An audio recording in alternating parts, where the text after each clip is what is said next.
തിരുവചന സന്ദേശങ്ങൾ ശ്രവിക്കുന്നതിനായി ഭാഗ്യവചനധാര ഇന്ന് തന്നെ സബ്സ്ക്രൈബ് ചെയ്യുക. ദൈവം നിങ്ങളെ അനുഗ്രഹിക്കട്ടെ. ത്രിയേക ദൈവത്തിൻ്റെ അതിപരിശുദ്ധമായ തിരുനാമത്തിന് മഹത്വമുണ്ടായിരിക്കട്ടെ. ഭാഗ്യവചനധാര ശ്രവിക്കുന്ന ഏവർക്കും കർത്താവായ യേശുക്രിസ്തുവിൻ്റെ ധന്യനാമത്തിൽ സ്നേഹവന്ദനം. കർത്താവിൽ പ്രിയ സഹോദരങ്ങളെ, മനുഷ്യജീവിതത്തിൽ എല്ലാവരും ഒരുപോലെ ആഗ്രഹിക്കുന്ന ഒന്നാണ് സന്തോഷം. ഏത് മാർഗം സ്വീകരിച്ചും സന്തോഷകരമായ ജീവിതം നയിക്കുവാൻ മനുഷ്യൻ പ്രയത്നിക്കുന്നു. പണമാണ് സന്തോഷത്തിൻ്റെ പ്രഥമ മാർഗം എന്ന് മനസ്സിലാക്കിക്കൊണ്ട് പണം സമ്പാദിച്ച് സന്തോഷകരമായ ജീവിതം നയിക്കുവാൻ ഒരു കൂട്ടം ആളുകൾ ശ്രമിക്കുന്നു. കഠിനാധ്വാനം ചെയ്ത് സമ്പത്ത് നേടി സമ്പന്നനായി സന്തോഷത്തോടെ ജീവിക്കുവാൻ വേറൊരു കൂട്ടർ ആഗ്രഹിക്കുന്നു. എന്നാൽ ഇതെല്ലാം ഉണ്ടായാലും ദൈവകൃപയില്ല എങ്കിൽ സന്തോഷം ലഭിക്കുകയില്ല എന്നും സന്തോഷത്തിൻ്റെ ഉറവിടം ദൈവമാണ് എന്നും മറ്റു ചിലർ അവകാശപ്പെടുന്നു. നമുക്ക് വിശുദ്ധ വേദപുസ്തകത്തിലേക്കൊന്ന് നോക്കാം.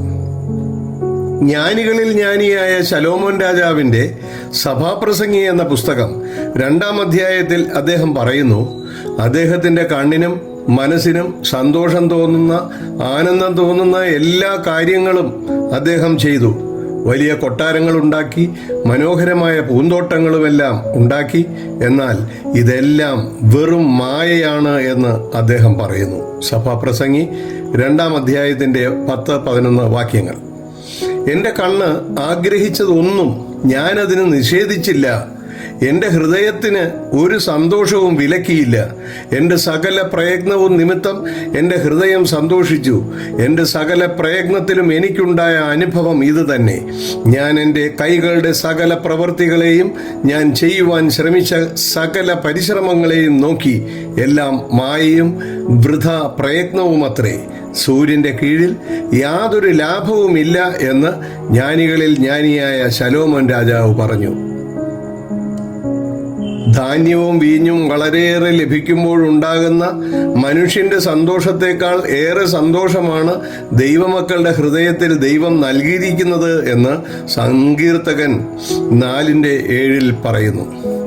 എന്നാൽ പുതിയ നിയമത്തിൽ യേശുക്രിസ്തുവിലൂടെ സർവ്വജനത്തിനും ദൈവികമായ മഹാസന്തോഷം നൽകുന്നു എന്ന സന്തോഷ വാർത്ത ആട്ടിടയന്മാരിലൂടെ ലോകത്തോടെ പ്രഖ്യാപിക്കുകയാണ് യഹോവയായ ദൈവം. വിശുദ്ധ ലൂക്കോസിന്റെ സുവിശേഷം 2:10 അവിടെ ഇപ്രകാരം പറയുന്നു, ദൂതൻ അവരോട്, ഭയപ്പെടേണ്ട, സർവ്വജനത്തിനും ഉണ്ടാകുവാനുള്ള ഒരു മഹാസന്തോഷം ഞാൻ നിങ്ങളോട് സുവിശേഷിക്കുന്നു. അതുപോലെ മറ്റാർക്കും എടുത്തു കളയുവാൻ സാധിക്കാത്ത സന്തോഷമാണ് ദൈവസന്നിധിയിൽ നിന്ന് ദൈവമക്കൾക്ക് ലഭിക്കുന്നത് എന്ന് വിശുദ്ധ യോഹന്നാന്റെ സുവിശേഷം 16:22 പറയുന്നു. അങ്ങനെ നിങ്ങൾക്കും ഇപ്പോൾ ദുഃഖമുണ്ട് എങ്കിലും ഞാൻ പിന്നെയും നിങ്ങളെ കാണും. നിങ്ങളുടെ ഹൃദയം സന്തോഷിക്കും. നിങ്ങളുടെ സന്തോഷം ആരും നിങ്ങളിൽ നിന്ന് എടുത്തു കളയുകയില്ല. പ്രിയമുള്ളവരെ, ആരും നമ്മളിൽ നിന്ന് എടുത്തു കളയാത്ത ദൈവികമായ സന്തോഷം എങ്ങനെയാണ് ഉണ്ടാകുന്നത് എന്ന് യേശു നമ്മെ പഠിപ്പിക്കുന്നു. വിശുദ്ധ യോഹന്നാന്റെ സുവിശേഷം 15-ാം അധ്യായം 10-11 വാക്യങ്ങളിൽ, ഞാൻ എൻ്റെ പിതാവിൻ്റെ കൽപ്പനകൾ പ്രമാണിച്ച് അവൻ്റെ സ്നേഹത്തിൽ വസിക്കുന്നത് പോലെ നിങ്ങളും എൻ്റെ കൽപ്പനകൾ പ്രമാണിച്ചാൽ എൻ്റെ സ്നേഹത്തിൽ വസിക്കും. എൻ്റെ സന്തോഷം നിങ്ങളിൽ ഇരിപ്പാനും നിങ്ങളുടെ സന്തോഷം പൂർണ്ണമാകുവാനും ഞാനിത് നിങ്ങളോട് സംസാരിച്ചിരിക്കുന്നു. ആർക്കും നമ്മളിൽ നിന്ന് എടുത്തു മാറ്റുവാൻ കഴിയാത്ത വിധത്തിലുള്ള സന്തോഷം നൽകുന്ന യേശുക്രിസ്തു പറയുകയാണ്, നിത്യമായ സന്തോഷം നൽകുന്ന സ്വർഗീയ പിതാവായ ദൈവത്തെ ഏറെ സന്തോഷിപ്പിക്കുവാൻ സാധിക്കുന്നവരാണ് നമ്മൾ എന്ന്. എങ്ങനെയാണ് നമുക്ക് സ്വർഗത്തെ സന്തോഷിപ്പിക്കുവാൻ സാധിക്കുന്നത് എന്നും യേശുക്രിസ്തു വിശുദ്ധ ലൂക്കോസിന്റെ സുവിശേഷം 15-ാം അധ്യായത്തിൻ്റെ 7-ാമത്തെ വാക്യത്തിൽ പറയുന്നു. അങ്ങനെ തന്നെ മാനസാന്തരം കൊണ്ട് ആവശ്യമില്ലാത്ത 99 നീതിമാന്മാരെ കുറിച്ച് ഉള്ളതിനേക്കാൾ മാനസാന്തരപ്പെടുന്ന ഒരു പാപിയെ ചൊല്ലി സ്വർഗത്തിൽ അധികം സന്തോഷമുണ്ടാകുമെന്ന് ഞാൻ നിങ്ങളോട് പറയുന്നു.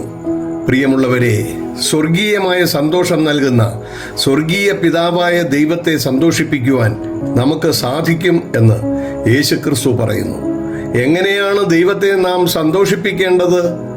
പാപികളായ നമ്മൾ പാപത്തിന്റെ ബന്ധനത്തിൽ നിന്ന് മോചനം പ്രാപിച്ച് മാനസാന്തരപ്പെട്ട് ദൈവസന്നിധിയിലേക്ക് അടുക്കുമ്പോൾ ദൈവം സന്തോഷിക്കുന്നു. അപ്രകാരം ദൈവത്തെയും സ്വർഗത്തെയും സ്വർഗീയ ദൂതന്മാരെയും സന്തോഷിപ്പിക്കുവാൻ സ്വർഗത്തിലെ ദൈവം മാനസാന്തരത്തിന്റെ അനുഭവം നൽകി നമ്മെ ഓരോരുത്തരെയും അനുഗ്രഹിക്കട്ടെ എന്ന് പ്രാർത്ഥിക്കുന്നു. നന്ദി, നമസ്കാരം.